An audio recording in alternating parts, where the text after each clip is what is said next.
Welcome back. How are you feeling? I'm great. Thank you. Hello. Yeah, I'm great. Thank you. So, how important is this win for you? Uh, I have like 4 fights in my contract. I lost the first two, so it's a very complicated time for me right now. I don't want to lose my job. I worked so hard to get here, to get the UFC, to get the contract. I went to the Contender Series twice just to get a contract with the UFC, and I'm going all in. That's a fight that I cannot take risks. I don't have any more fat to burn. You know what I mean? So yeah, that fight means a lot to me. Do you feel that pressure, like you're describing, and you feel like maybe you're fighting for your job? That pressure on top of the fact that you're about to fight someone. I mean, we feel the pressure like every time we're gonna fight. Like we feel some anxiety, some fears. It's normal. It's human. But I believe that once I step in the cage, I just forget everything. I just go to my zone, and do what I've been doing for these past 2, 3 months to get to this point right now. So I don't think in like day fight, like in the actual fight, is gonna be a problem for me whatsoever. And you mentioned the Contender Series. It's back on the air. We're in week 3 now. We're seeing Dana give contracts to just everybody. I'm wondering what your thoughts are, considering you had to go through twice. Do you feel like it kind of cheapens the series to be just giving them to pretty much everybody, including losers? Oh yeah, it was definitely harder back in my day. Like I fought the Contender Series Brazil. It was like a special edition, but it happened in Vegas, and I won a very tough guy for 30-26, and I still didn't got the contract because it wasn't a finish. And now he gives contracts to everyone. They all they gotta do is win. You don't actually have to finish the guy. Back in my day, you had to finish the guy. But yeah, I mean, wherever is on his mind, it's not my show, so he do whatever the hell he wants. And you've had a little bit of bad luck with canceled fights. Is there any fear when you go into a fight week now that it's just like when can you feel good about the fight actually happening?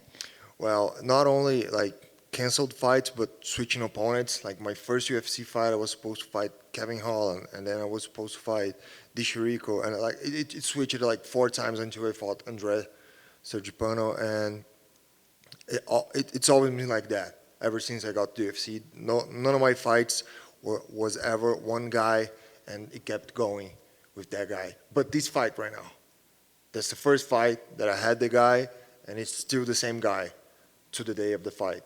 So, that's really important for me because I need my time to do my strategies, to focus, to visualize the fight, and I'm visualizing someone and then it changes. That messes up a little bit with me. So I'm glad this time it didn't change. It kept the same one. Do you think those changes kind of factor into the loss?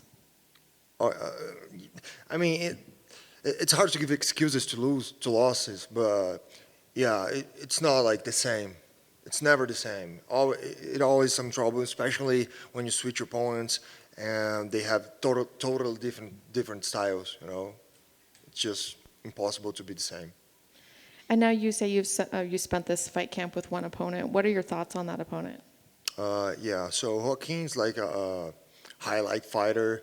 I love that about him because I know he's gonna come forward. He's gonna try to knock me out, as I will try to knock him out. And he has like a lot of finishes, but 8 of my 9 wins were finishes too. 7 in the first round. It's gonna be a fun fight. It's gotta be. I expect him to strike with me, and it's gonna be a fun fight. If go to the ground, I believe I have a edge in that area because I'm Brazilian Jiu-Jitsu. I'm not a black belt, but I've been doing this forever. So would you prefer the fight stay on the feet and maybe get a highlight on him? No, that would be like the ideal scenario, wouldn't it? But wherever it goes, I'll be ready. Thank you.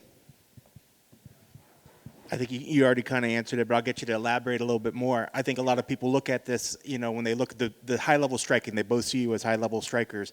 But do you think the jiu-jitsu is, I mean, a lot of people might say, hey, this is a jiu-jitsu versus a striker, because your jiu-jitsu is decent. We've seen really good things. So is that the biggest part? Is it too easy to say that's the game plan, is that you're going to try to get him to the ground? That is definitely not the game plan.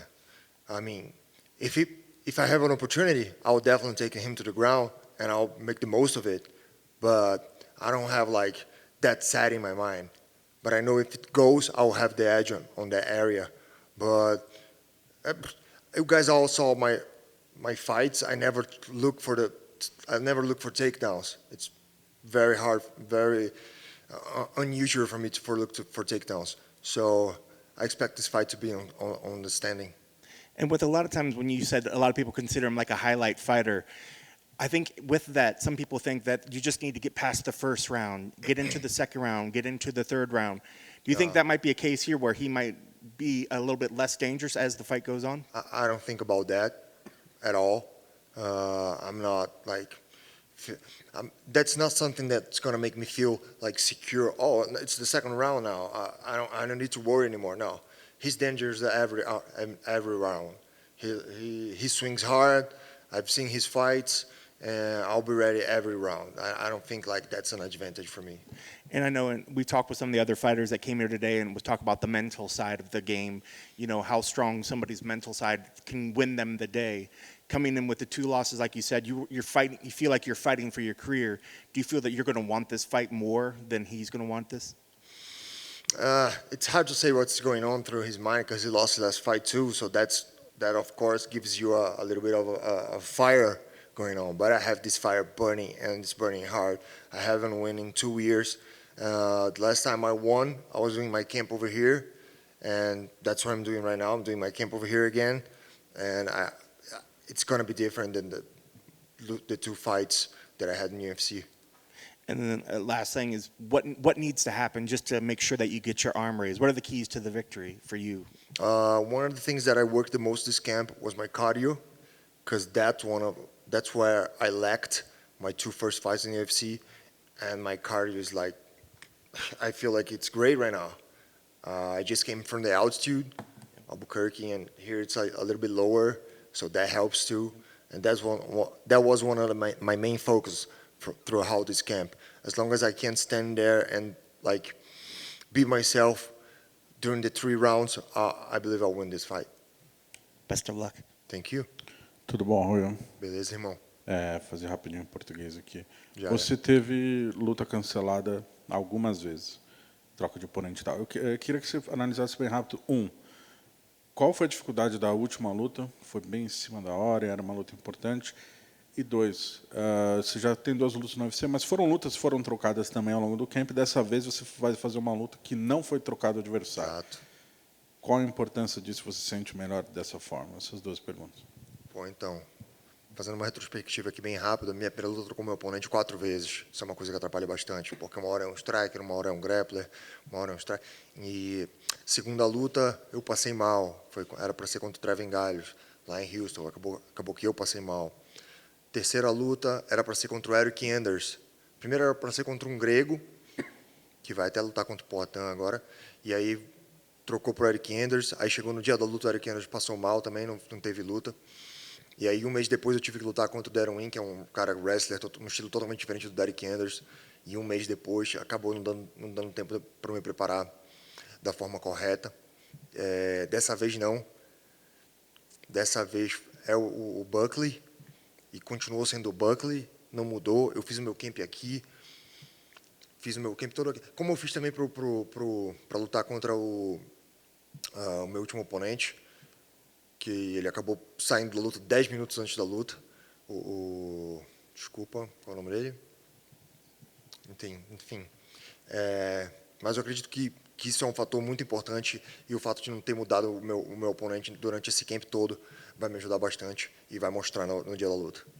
Certo. Você mencionou que você tinha 4 lutas. Você assinou o primeiro contrato com o UFC para 4 lutas. Certo. Você perdeu as 2 primeiras. A pressão, e trabalhar com a pressão da necessidade da vitória, você sente que a vitória é mais importante do que nunca nesse sábado? Sim, com certeza é uma das lutas principais da minha carreira. Eu vou lutar com toda a garra, com toda unhas e dentes, porque figurativamente falando, claro, porque eu preciso muito dessa vitória, eu quero manter meu trabalho, eu quero ter uma carreira longa ainda no UFC, e eu acredito que eu tenho potencial para estar aqui, que eu mereço estar aqui. Se eu não merecesse, eu não teria nem chegado. E com certeza, eu tô perdendo essa luta. Talvez eu já até esteja com a corda no pescoço, mas perdendo essa luta, eu com certeza vou estar. Última pergunta, então. A gente acompanha a sua carreira, eu sei que você venceu, eu estava nas 2 vezes que você venceu no Contender, inclusive na primeira você foi o único da noite que não foi contratado naquele episódio. E foi a luta mais movimentada. Pois então. E passado isso, depois dessas 2 lutas, alguns fãs que te conheceram depois, assim, só na sua performance do UFC, se questionam por que você estaria no UFC. E aí eu gostaria de aproveitar esse espaço e olhar para a câmera, por favor, e se apresentar o porquê você acha que você não só merece, como vai continuar no UFC. Mandar um recado para os fãs que ainda não te conhecem. Fala, galera do Brasil, galera do mundo todo. Eu queria dizer para vocês que o atleta Antônio Arroyo ainda vai se mostrar no UFC, ele ainda vai aparecer. E, se Deus quiser, vai ser essa luta. Com certeza vai ser essa luta. E, com certeza, quem não acompanhou o Contender Series, vai lá dar uma olhadinha, olha minhas lutas no YouTube. Eu sou um atleta totalmente diferente do que eu fui nas 2 primeiras lutas no UFC, e eu vou mostrar isso agora para vocês. Conto com a torcida de todos, dia 18 de setembro, UFC Fight Night Las Vegas. Os